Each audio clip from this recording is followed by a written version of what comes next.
ನಮಸ್ಕಾರ ಎಲ್ಲರಿಗೂ. ನಾನು ನಿಮ್ಮ ಅನು. ಇವತ್ತು ಹಳ್ಳಿ ಶೈಲಿಯಲ್ಲಿ ಒಂದು ಮಟನ್ ಸಾರು ಮಾಡೋದು ಹೇಗೆ ಅಂತ ಹೇಳಿ ನೋಡ್ಕೊಳ್ಳೋಣ ಬನ್ನಿ. ಇದು ನಮ್ಮ ಹಾಸನ ಸೈಡ್ ಮಾಡೋ ಥರ ಸೇಮ್ ಹಳ್ಳಿ ಶೈಲಿನಲ್ಲೇ ಮಾಡೋದು ತೋರಿಸ್ತೀನಿ. ದಯವಿಟ್ಟು ಚಾನಲ್ಗೆ ಯಾರಾದರೂ ಹೊಸಬ್ರಾಗಿದ್ದರೆ ಚಾನಲ್ನ ಸಬ್ಸ್ಕ್ರೈಬ್ ಮಾಡಿಕೊಂಡು ವಿಡಿಯೋ ನೋಡಿ. ನಾನು ಇಲ್ಲಿ 2 kg ಮಟನ್ ತೊಗೊಂಡಿದ್ದೀನಿ. 2 kg ಮಟನ್ ಸಾಂಬಾರು ಮಾಡೋದು ಯಾವ ಅಳತೆನಲ್ಲಿ ಅಂತೇಳಿ ತೋರಿಸ್ತೀನಿ. ನಾನಿಲ್ಲಿ ಒಂದು ದೊಡ್ಡ ಕುಕ್ಕರ್ ಇಟ್ಕೊಂಡಿದ್ದೀನಿ, 10 ಲೀಟ್ರ್ ಕುಕ್ಕರ್ ಇಟ್ಕೊಂಡಿದ್ದೀನಿ. ಇದಕ್ಕೆ ಒಂದು 4 ಟೇಬಲ್ ಸ್ಪೂನ್ ಎಣ್ಣೆ ಹಾಕ್ಕೋತಾ ಇದ್ದೀನಿ.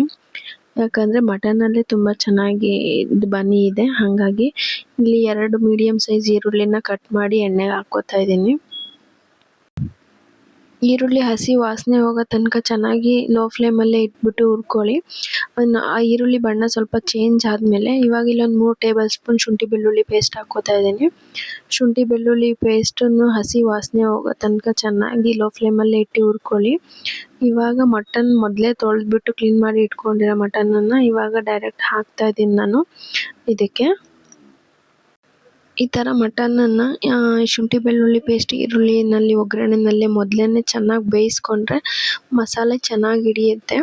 ಇದರಲ್ಲಿ ಹಾಕ್ಬಿಟ್ಟು ನೀರೆಲ್ಲ ಇಂಬ್ರೋ ತನಕ ಬೇಯಿಸ್ಕೋಬೇಕು ಒಗ್ಗರಣೆನಲ್ಲೇ. ಹಾಗಾದರೆ ನಮಗೆ ಅಂದರೆ ಮಟನ್ನಲ್ಲಿರೋ ಹಸಿ ವಾಸನೆ ಎಲ್ಲ ಹೋಗಿ ಸಾಂಬಾರು ಟೇಸ್ಟ್ ಚೆನ್ನಾಗಿ ಕೊಡುತ್ತೆ ಅಂತ.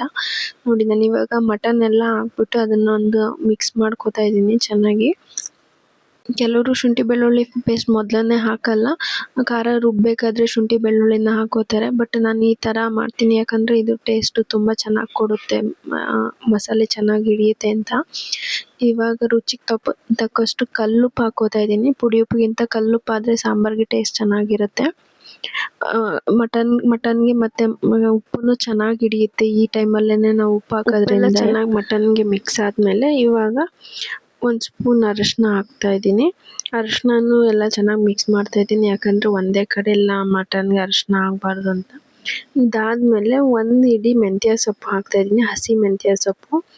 ಹಸಿ ಮೆಂತ್ಯ ಸೊಪ್ಪು ಹಾಕೋದ್ರಿಂದ ಕಹಿ ಬರಲ್ವ ಸಾಂಬಾರು ಅಂದರೆ? ಇಲ್ಲ, ಕಹಿ ಬರಲ್ಲ. ಆ್ಯಕ್ಚುಲಿ ಸಾಂಬಾರಿಗೆ ತುಂಬ ಚೆನ್ನಾಗಿ ಟೇಸ್ಟ್ ಕೊಡೋದೇ ಇದು ಪಕ್ಕ ನಾಟಿ ಸ್ಟೈಲ್ ಮಾಡ್ತಾ ಇರೋದ್ರಿಂದ ಇದೇ ಥರ ಮಾಡಿ ಚೆನ್ನಾಗಿರುತ್ತೆ. ಹಳ್ಳಿಗಳ ಕಡೆ ಎಲ್ಲ ಇದೇ ಥರ ಮಾಡೋದು.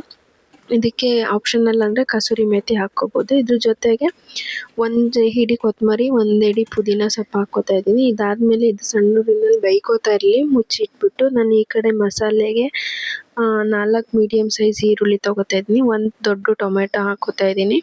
ಇದ್ರ ಜೊತೆಗೆ 1 ಹಿಡಿ ಕೊತ್ತಂಬರಿ ಸೊಪ್ಪು, 1 ಹಿಡಿ ಪುದೀನ ಹಾಕ್ಕೊಂಡಿದ್ದೀನಿ. ಅಲ್ಲಿ ಒಗ್ಗರಣೆಗೆ ಹಾಕಿರೋದು ನಾನು ಕಟ್ ಮಾಡಿ ಹಾಕಿದ್ದೀನಿ ಅಷ್ಟೇ, ಅದು ರುಬ್ಬಿಲ್ಲ. ಇದು ರುಬ್ಕೋತಾ ಇದ್ದೀನಿ. ಇವಾಗ ಈ ಹಸಿ ಖಾರನ ಮಟನ್ ಬೇಯ್ತಾ ಇದೆಯಲ್ಲ ಇದಕ್ಕೆ ಹಾಕಿ ಮಿಕ್ಸ್ ಮಾಡ್ಕೊಳ್ಳೋಣ. ಯಾಕಂದರೆ ಇವಾಗ ಹಸಿ ವಾಸನೆ ಹೋಗಲಿ ಅಂತ. ನೋಡಿ, ಚೆನ್ನಾಗಿ ನೀರು ಬಿಟ್ಕೊಂಡಿದೆ ಮಟನ್ನು ಆಲ್ರೆಡಿ. ಇವಾಗ ಈ ಹಸಿ ಖಾರನ ಹಾಕ್ಬಿಟ್ಟು ಮತ್ತೆ 1-2 ನಿಮಿಷ ಸಣ್ಣ ಉರಿನಲ್ಲಿ ಬೇಯಿಸ್ಕೊಳ್ಳೋಣ. ಯಾಕಂದರೆ ಕೊತ್ತಂಬರಿ ಪುದೀನದು ಅದನ್ನು ಹಸಿ ವಾಸನೆ ಹೋಗಲಿ ಅಂತ ಹೇಳ್ಬಿಟ್ಟು. ನೀವೇನಾದರೂ ಒಗ್ಗರಣೆನಲ್ಲೇ ಮೊದಲೇ ಶುಂಠಿ ಬೆಳ್ಳುಳ್ಳಿ ಪೇಸ್ಟ್ ಹಾಕ್ಕೊಂಡಿಲ್ಲ ಅಂತನ್ನೋರು ಈ ಟೈಮಲ್ಲಿ ಈ ಹಸಿರು ಖಾರ ರುಬ್ಬಬೇಕಾದ್ರೆ ಶುಂಠಿ ಬೆಳ್ಳುಳ್ಳಿನ ಹಾಕಿ ಪೇಸ್ಟ್ ಮಾಡ್ಕೊಬೋದು. ಇದ್ರೊಟ್ಟಿಗೆ ಹಾಕಿ ಪೇಸ್ಟ್ ಮಾಡ್ಕೊಬೋದು, ಅದನ್ನು ಟೇಸ್ಟ್ ಚೆನ್ನಾಗಿ ಬರುತ್ತೆ. ಇವಾಗ ನಾನು ಈ ಕಡೆ ಇನ್ನೊಂದು ಬಟ್ಲಲ್ಲಿ 5 ಟೇಬಲ್ ಸ್ಪೂನು ಧನಿಯಾ ಪುಡಿ, 2 ಟೇಬಲ್ ಸ್ಪೂನ್ ಖಾರದ ಪುಡಿ ಹಾಕ್ತಾ ಇದ್ದೀನಿ. ಖಾರ ಜಾಸ್ತಿ ಬೇಕನ್ನೋರು ನಿಮ್ಗೆ ಎಷ್ಟು ಖಾರ ಬೇಕು ನೋಡಿ ಹಾಕ್ಕೊಬೋದು. ಇದನ್ನು ಈ ಥರ ಮಿಕ್ಸ್ ಮಾಡಿಕೊಂಡು ನಾನು ಈ ಖಾರ ಮಟನ್ ಬೇಯ್ತಾ ಇದೆಯಲ್ಲ ಅದಕ್ಕೆ ಈ ಖಾರನ ಹಾಕಿ ಮಿಕ್ಸ್ ಮಾಡ್ಕೋತಾ ಇದ್ದೀನಿ. ಈ ಥರ ಹಾಕೋದ್ರಿಂದ ಮಟನ್ಗೆ ಖಾರ ತುಂಬ ಚೆನ್ನಾಗಿ ಹಿಡಿಯುತ್ತೆ. ಧನಿಯಾ ಪುಡಿ ಖಾರದ್ದು ಮಸಾಲೆ ಚೆನ್ನಾಗಿ ಹಿಡಿಯುತ್ತೆ ಅಂತ ಹೇಳ್ಬಿಟ್ಟು, ಮತ್ತು ಅದು ಹಸಿ ವಾಸನೆನೂ ಚೆನ್ನಾಗಿ ಹೋಗುತ್ತೆ. ಒಂಥರ ನಿಮಗೆ ಧನಿಯಾ ಪುಡಿ ಸ್ಮೆಲ್ ಬರಲ್ಲ. ಖಾರ ಇವಾಗ ಮಟನ್ ಜೊತೆ ಬೇಯ್ಕೋತಾ ಇರುತ್ತೆ. ನಾವು ಈ ಕಡೆ ಕಾಯಿ ಖಾರ ರುಬ್ಕೊಳ್ಳೋಕ್ಕೆ ರೆಡಿ ಮಾಡ್ಕೊಳ್ಳೋಣ. ಇಲ್ಲಿ ನಾನು ಒಂದು ಮಿಕ್ಸಿ ಜಾರಿಗೆ 2 ಹಿಡಿ ಹಸಿ ತೆಂಗಿನಕಾಯಿ ತುರಿ ತೊಗೋತಾ ಇದ್ದೀನಿ. ಇದ್ರ ಜೊತೆಗೆ 1.5 ಸ್ಪೂನು ಗಸಗಸೆ ಹಾಕೋತಾ ಇದ್ದೀನಿ. ಗಸಗಸೆನೇ ಆ್ಯಕ್ಚುಲಿ ಮಟನ್ ಸಾಂಬಾರಿಗೆ ಒಳ್ಳೆ ಟೇಸ್ಟ್ ಕೊಡುತ್ತೆ. ಅದ್ರ ಜೊತೆಗೆ 3 ಪೀಸ್ ಚಕ್ಕೆ, 2 ಏಲಕ್ಕಿ, 1 7-8 ಲವಂಗ, ಒಂದು 10-15 ಮೆಣಸು, 1 ಹಿಡಿ ಕಡಲೆ ಹಾಕೋತಾ ಇದ್ದೀನಿ, ಹುರಿಗಡಲೆ. ಇದನ್ನು ಹಾಕ್ಬಿಟ್ಟು ಚೆನ್ನಾಗಿ ನೈಸಾಗಿ ಪೇಸ್ಟ್ ಮಾಡ್ಕೊಳ್ಳಿ. ನಾವು ಕಾಯಿ ಖಾರನ ಎಷ್ಟು ಸಾಫ್ಟಾಗಿ ರುಬ್ಕೋತೀವೋ ಅಷ್ಟು ಸಾಂಬಾರು ಟೇಸ್ಟ್ ಚೆನ್ನಾಗಿ ಬರುತ್ತೆ. ಇವಾಗ ನೋಡಿ ಇದು ಧನಿಯಾ ಪುಡಿದೆಲ್ಲ ಖಾರ ಚೆನ್ನಾಗಿ ಹಿಡ್ದಿದೆ, ಅದಕ್ಕೆ ನಮಗೆ ಗೊತ್ತಾಗ್ತಾ ಇದೆ, ಮೇಲೆ ಕುದಿ ಬರ್ತಾ ಇದೆ. ಈಗ ಈ ಕಾಯಿ ಖಾರನ ಹಾಕ್ಬಿಟ್ಟು ಚೆನ್ನಾಗಿ ಮಿಕ್ಸ್ ಕೊಡಿ.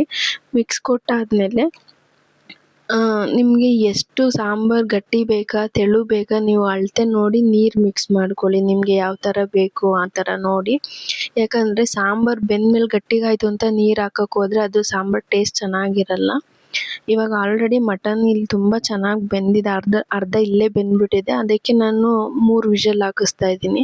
ಮಟನ್ ನಿಮ್ದು ಇನ್ನೂ ಜಾಸ್ತಿ ತುಂಬ ಬಲ್ತಿರೋದು ಅಂತಂದರೆ ಇನ್ನೊಂದು 4-5 ವಿಷಲ್ ಹಾಕಿಸ್ಕೊಬೋದು. ಇಲ್ಲಿ ನೋಡಿ ಸಾಂಬಾರು ಎಷ್ಟು ಚೆನ್ನಾಗಿ ರೆಡಿಯಾಗಿದೆ ಅಂದರೆ ಅಷ್ಟು ಚೆನ್ನಾಗಿದೆ. ಮಟನ್ ಎಲ್ಲ ಬೆಂದು ಬನ್ನಿ ಎಲ್ಲ ಮೇಲೆ ತೇಲ್ತಾ ಇದೆ, ಎಣ್ಣೆನೂ ಜಾಸ್ತಿ ಇಲ್ಲ. ಸಾಂಬಾರು ತುಂಬ ಟೇಸ್ಟಿಯಾಗಿರುತ್ತೆ. ಒಂದ್ಸಲ ಈ ಥರ ಟ್ರೈ ಮಾಡಿ ನೋಡಿ. ಇದು ಪಕ್ಕಾ ಹಳ್ಳಿ ಸ್ಟೈಲಲ್ಲಿ ಮಾಡಿರೋದು. ಮಟನ್ ತುಂಬ ಚೆನ್ನಾಗಿ ಬೆಂದಿದೆ. ನಾನು ತೊಗೊಂಡಿದ್ದು ಮಟನ್ ತುಂಬ ಎಳೆದು ಅಲ್ಲ, ತುಂಬ ಬಲ್ತಿರೋದು ಅಲ್ಲ, ಮೀಡಿಯಮ್ ತೊಗೊಂಡಿದ್ದೆ. ಸೊ ಹಂಗಾಗಿ ನೋಡಿ ತುಂಬ ಚೆನ್ನಾಗಿ ಬೆಂದಿದೆ. ನಾನಿಲ್ಲಿ ಮುದ್ದೆ ಜೊತೆ ಬಡಿಸ್ಕೊತಾ ಇದ್ದೀನಿ. ನೀವು ಇದನ್ನು ಇಡ್ಲಿ, ದೋಸೆ, ಚಪಾತಿ ಜೊತೆಗೂ ಸಹ ಬಡಿಸ್ಕೊಬೋದು. ತುಂಬ ಚೆನ್ನಾಗಿರುತ್ತೆ ಟೇಸ್ಟು. ಒಂದ್ಸಲ ಟ್ರೈ ಮಾಡಿ ನೋಡಿ ಹೇಗಿತ್ತು ಟೇಸ್ಟು ಅಂತ ಹೇಳಿ ಕಮೆಂಟ್ ಮಾಡಿ. ನಮ್ಮ ಹಳ್ಳಿ ಕಡೆ ಅಂತೂ ಸಾಂಬಾರಲ್ಲಿ ಪೀಸ್ ಎಲ್ಲ ಖಾಲಿ ಆದ್ರೂ ಇದ್ರ ಜೊತೆ ಒಂದು ಮೊಟ್ಟೆ ಬೇಯಿಸ್ಕೊಂಡು ಮುದ್ದೆ ಮಾಡಿಕೊಂಡು 2-3 ದಿನ ಇಟ್ಕೊಂಡು ಊಟ ಮಾಡ್ತಾರೆ. ಈ ವಿಡಿಯೋ ಇಷ್ಟ ಆಗಿದ್ರೆ ದಯವಿಟ್ಟು ಲೈಕ್ ಮಾಡಿ, ಶೇರ್ ಮಾಡಿ, ಕಮೆಂಟ್ ಮಾಡಿ, ದಯವಿಟ್ಟು ಸಪೋರ್ಟ್ ಮಾಡಿ. ಒಂದ್ಸಲ ಟ್ರೈ ಮಾಡಿ ನೋಡಿ. ಇದು ಪಕ್ಕಾ ನಾಟಿ ಸ್ಟೈಲ್. ಪದೇ ಪದೇ ಅದನ್ನೇ ಹೇಳ್ತಾ ಇದ್ದೀನಿ ಅಂತ ಬೇಜಾರು ಮಾಡ್ಕೋಬೇಡಿ. Thank you for watching. ಧನ್ಯವಾದ.